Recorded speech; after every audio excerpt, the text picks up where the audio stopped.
Hey, Shalom. First and foremost, I want to start this lesson off by giving all the praise, honor, and glory unto Yahweh, Bahashim, Yahushai, Bahashim, Rakakudash. Double honors to the apostles and elders of Great Millstone.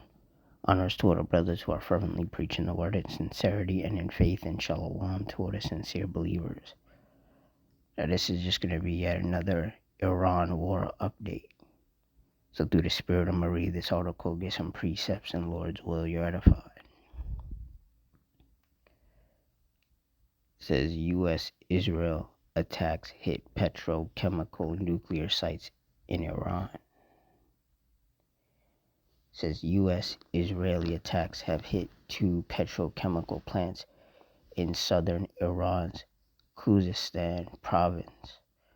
One person has been killed in another strike on the Bashir nuclear site. Iran says it has downed two U.S. warplanes. The first shot down in Khoy Gulye and Boyer Ahmed province, the other crashing in the Gulf. Two U.S. crew have been rescued. At least one other is believed missing. It says Iran's parliament speaker, Tehran open for bilateral diplomacy for regional neighbors. It says Iran's parliament speaker has spoken to our colleagues at Al Jazeera Arabic. Said here's a summary of what he said. Said we have prepared for this confrontation and proven our ability to defend ourselves. This war is Israel's war, and the resulting security breakdown and losses have affected the world. Iran was forced to target American bases and interests in the region in order to preserve its presence. Escalating tensions against Iran will be met with a decisive and broad response against American interests in the region. Maintaining the region's security is in the interest of its countries, and sustainable security is our priority. The countries of the region can secure their interests through bilateral and multilateral security agreements without foreign interference. The main drivers of insecurity in the region must be removed, and security must be built without the United States and Israel. And that is the sentiment basically around the world, is that the United States and Israel are the problem. These so-called white people, these Edomites,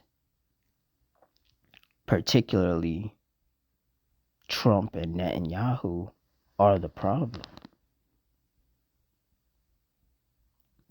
And basically, what's happening is that through this war, the U.S. and Israel are being separated from the rest of the world. Like the U.S. and Israel are an enemy to everybody else. And the whole world is starting to acknowledge that. Even America's own allies like Canada and the UK, they're starting to, step away from America because America, the U.S. just brings nothing but problems. Like the whole world has turned upside down because of this illegal war that the U.S. and Israel started.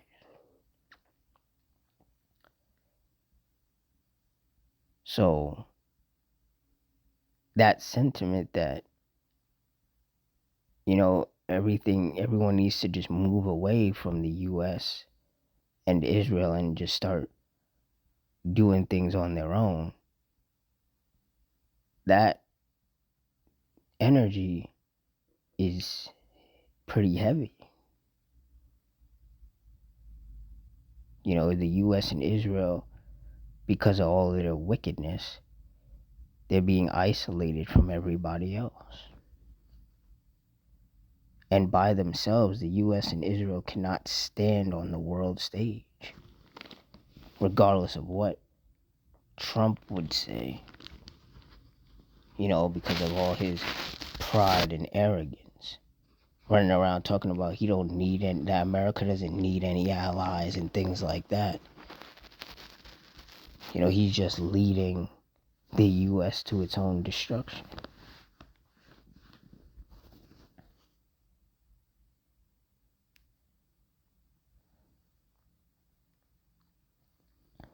Ecclesiastes 3:1.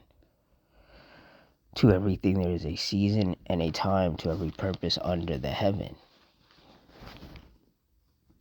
Slacky.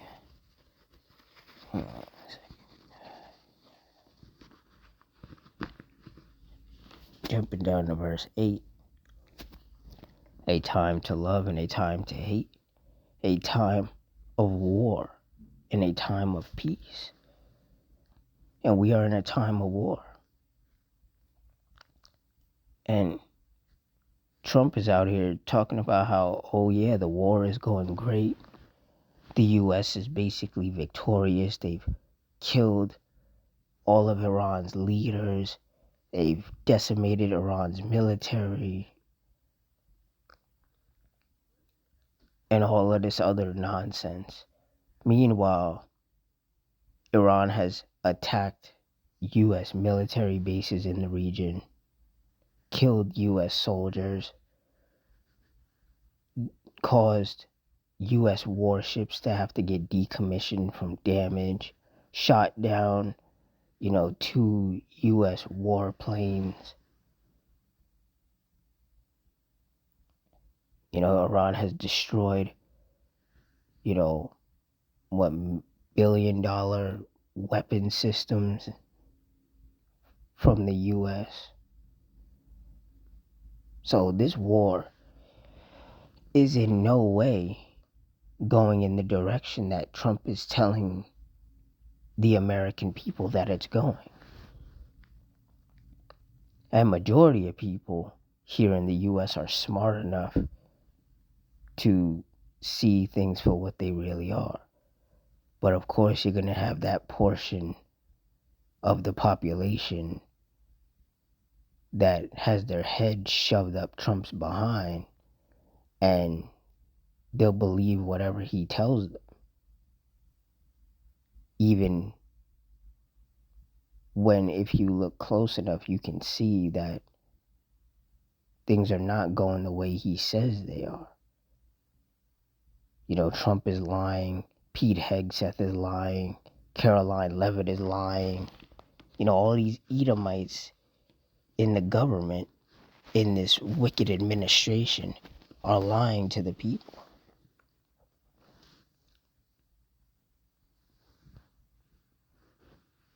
Like the whole world is turning against America because America's always doing some wickedness.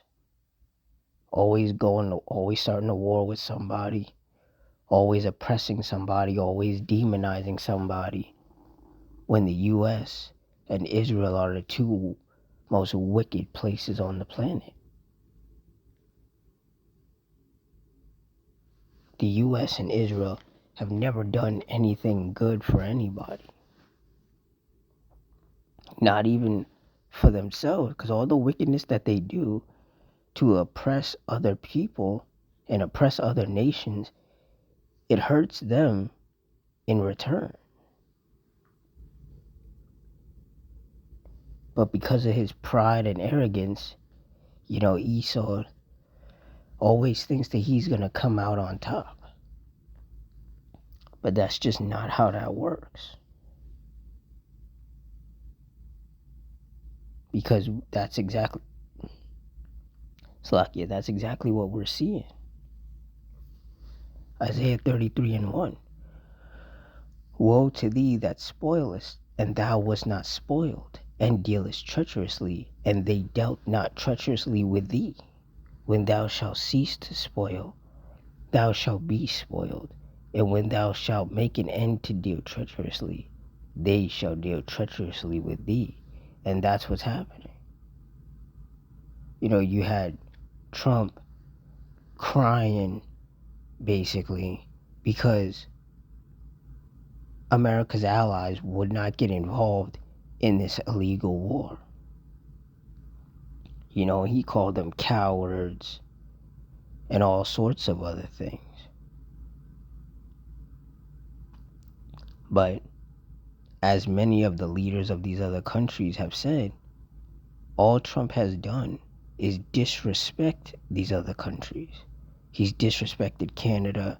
He's disrespected the UK, Italy, Germany, France.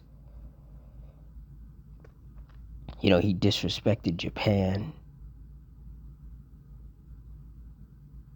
He's said all of these arrogant, disrespectful things, and then expects those same people to come running to his rescue when he gets himself caught up in something that he can't handle. When he bites off more than he can chew. You can't run around here and talk about how America has the greatest military in the world and America doesn't need anybody else.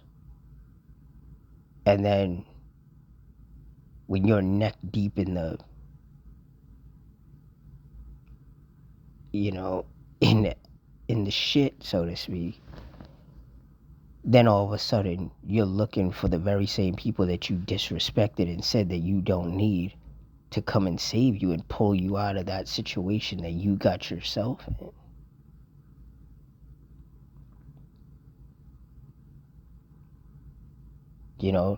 Trump has way too much pride and he's way too arrogant to acknowledge the fact that he did too much. He went too far. Him being Netanyahu's puppet then screwed up everybody.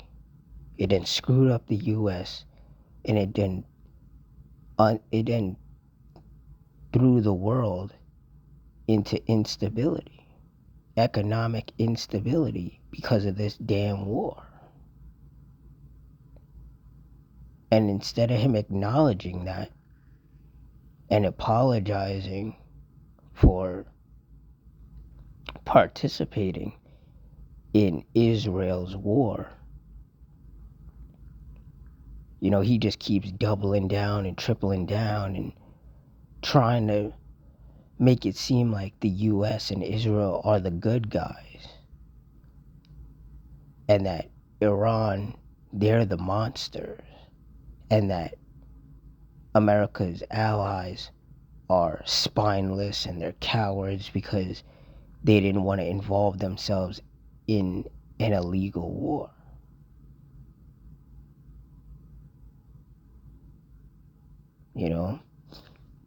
And like it says in Proverbs 16 and 18, pride goeth before destruction, and an haughty spirit before a fall. So all of Trump's pride and his arrogance is just leading the U.S. to its destruction. And it's destabilizing the world in the process. And that's why the sentiment around the world is to just detach from America. Like, leave America on its own to see if America can really, stand by itself, which we know it can't.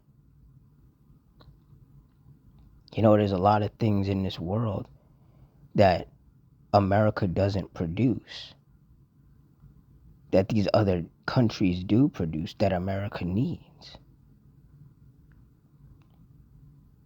So without these other countries, especially America's own allies, America can't stand, at least not for very long. And the U.S. is about to find that out.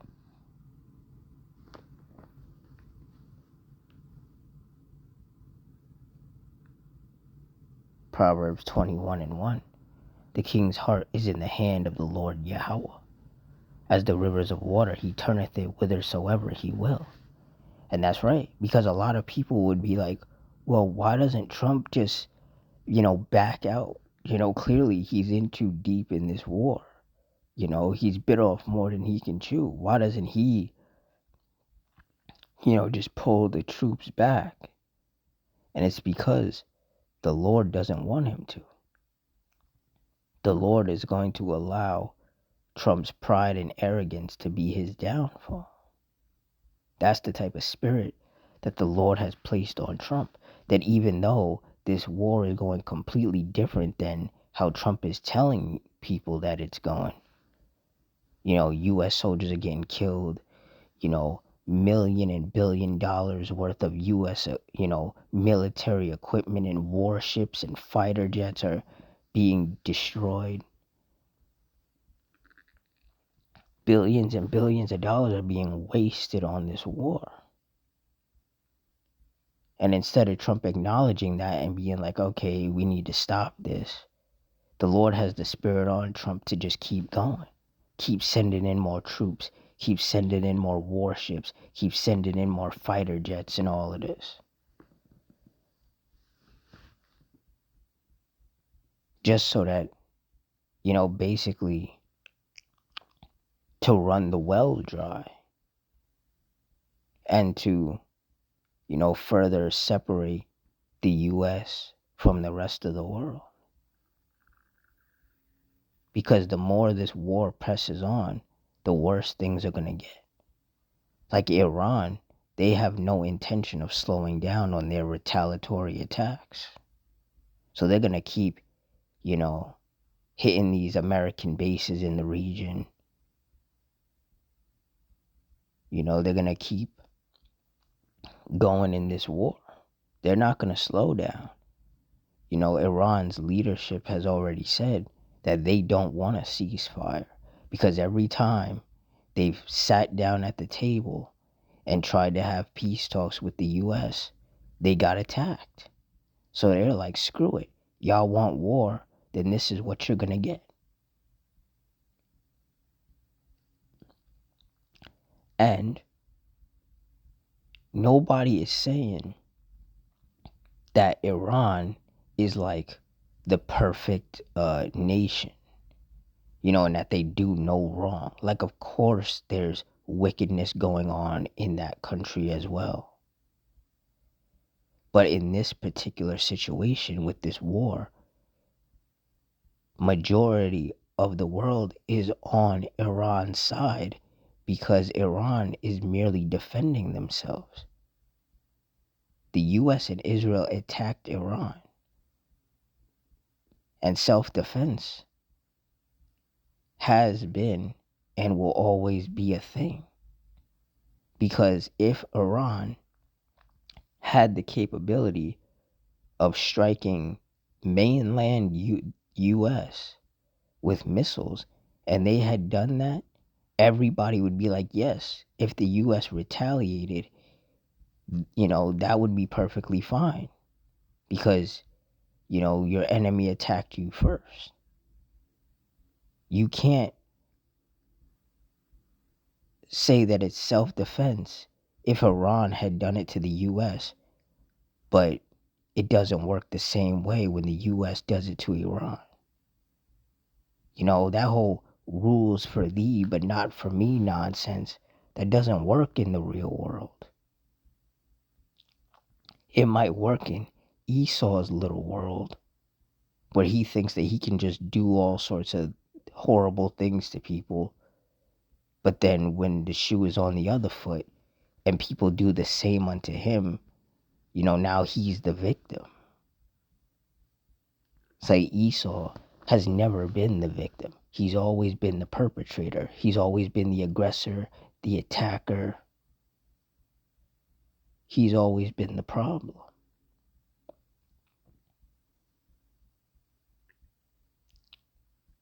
But he's always also trying to spin it to make it seem like he's the good guy. Talking about how he's trying to liberate the people of Iran. It's like they don't need you for that. Like the so-called white man is not somebody's savior. And that's the thing. These Edomites, they have this savior complex. They pulled that same thing in Venezuela. They run up in Venezuela, kidnap the president, and then talk about, yeah, they've liberated the people. It's like, no, you just put those people in an even worse situation. The so-called white man does not care about anybody else. Esau doesn't care about his own people. So why would he care about brown-skinned people who he considers his enemies, who he considers beneath him? He's not trying to help you. He's trying to conquer you and oppress you and rule over you, turn you into a slave. That's what he wants to do. There is no version of this story where Esau is the good guy. No matter how he tries to paint it, no matter how many lies he tells, he's still the bad guy. And it's beautiful to see that the Lord has the Spirit on these world leaders and even majority of U.S. citizens to call Trump out and let him know, like, hey, you're not the good guy here. You are the problem. So like it says in Luke 12:51, suppose ye that I'm come to give peace on earth, I tell you nay, but rather division. That's exactly what we're seeing take place. A lot of division, particularly the world against the U.S. and Israel. The world is turning against Esau. People are not afraid of Esau. If anything, people just hate Esau. They're pissed off. They have nothing to lose. And everybody is just ready to put a foot up Esau's ass. Because it's like, what else is left? There is no peace with Esau. So-called white man is just a violent beast, There is no having peace and coexisting peacefully with this man. It can't happen. It's not going to work. It's not in Esau's nature to be peaceful. And the whole world has woken up to that. And now they're dealing with Esau on his level. Now, with what's happening in Iran, Iran is dealing with Esau in the only language that Esau understands, and that's violence. And that's something that Esau is not used to. He's not used to starting stuff, attacking people, and then them fighting back.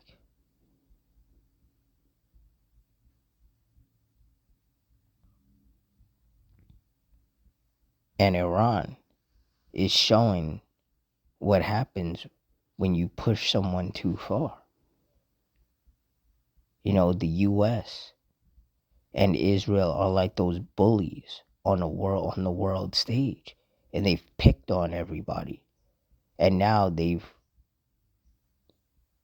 met their match, so to speak.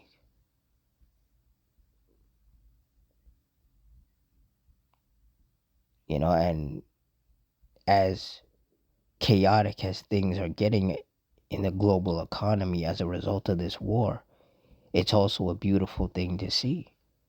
The US and Israel getting basically their ass handed to them in this war. Because yes, they are doing their fair share of damage to Iran as well with their strikes, but Iran is fighting back hard. Those are some warriors out there.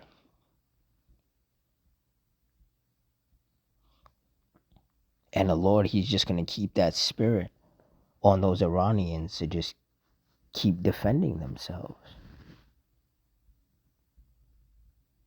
And America is going to continue to suffer, and Israel is going to suffer, and the rest of the world, the global economy, is going to continue to suffer because of this war. And no matter how Trump tries to spin it, everybody knows that this problem that the world is facing is because of the U.S. and Israel.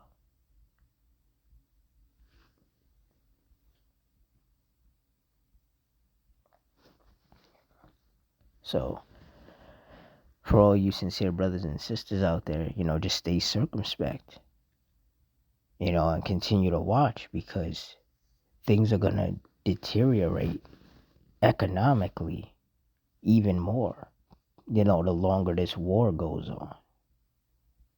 The cost of gas is going to continue to go up. The cost of groceries is going to continue to go up. The price of everything is going to continue to go up. And for the people who are more carnal, when things get too dire for them, they're going to get into that mindset of desperate times call for desperate measures, and they're going to start doing a lot of illegal things to try to survive. You're going to see a lot of chaos in these grocery stores, people fighting for food, people stealing. There's going to be fights at the gas pump. Things are about to get very chaotic out here.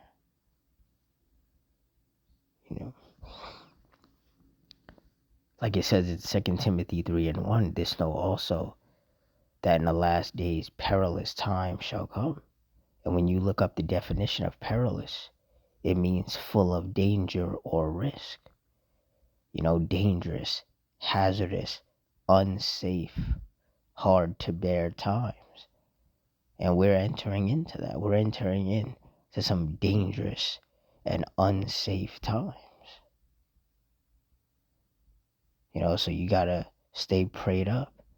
Pray that the Lord continues to keep his hedge of protection over you and your loved ones.